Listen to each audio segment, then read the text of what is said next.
protein shakes is really, I would say it's kind of an art form. Like people who've had bad experiences with protein shakes, they don't really want to touch them because they've had one or two bad experiences, and I try to change that sometimes. Like I can't say that everybody 100% will love a protein shake that I make, but I can say that over time I've learned what to do and what not to do, and hopefully that, you know, you go to the protein store, the nutrition store, and you see all different kinds of protein, right?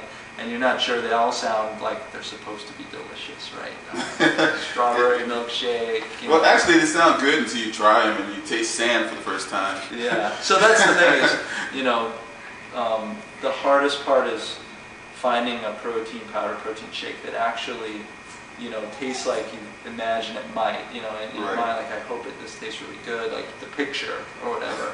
So this has been like a process where we continuously have tried so many different types of protein powders and found certain ones that actually do taste pretty good. In this case, muscle milk is a really common protein powder, and what I would say about it is it may not be, there'll be some people who are very specific about their protein powder and say, you know, that doesn't have the purest form of protein possible. But what I would say is that this is a balance when you're looking for these types of products that might help it, you know, add to your diet or supplement your diet.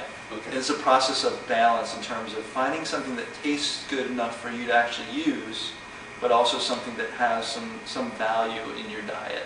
And so there's always going to be extremes, like, well, this protein powder is the purest form of whey protein you can get, and therefore that's the only one you should have. But if you hate drinking it, it's of no value to you because the flavor is no good. So we try to find things somewhere middle of the road that can add to your weight loss plan or your fitness plan. That, you know, I don't necessarily say that these are the top quality products, you know, you can find. I find them to be just valuable to use.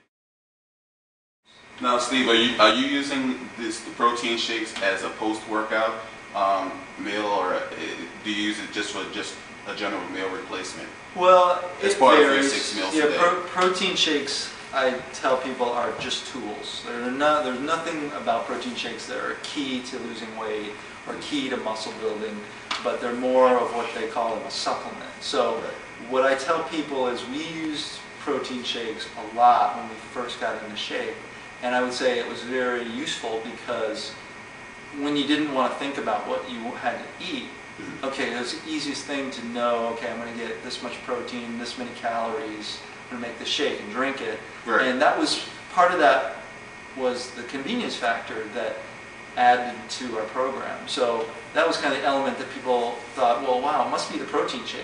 But I would always say, well, it's really more of the convenience factor and the portion control that you have with it. So I would say that we use protein shakes much less than we did when we first started. And it's probably because we've learned to make different types of food that are just as good as, you know, having a protein shake, or better because it's fresh food. Protein shakes, I would say, if you really need the convenience factor, very valuable. You can have them as meal replacements, or you can have them after a workout to get your protein. And they're very valuable if they make you more consistent. And that's really the critical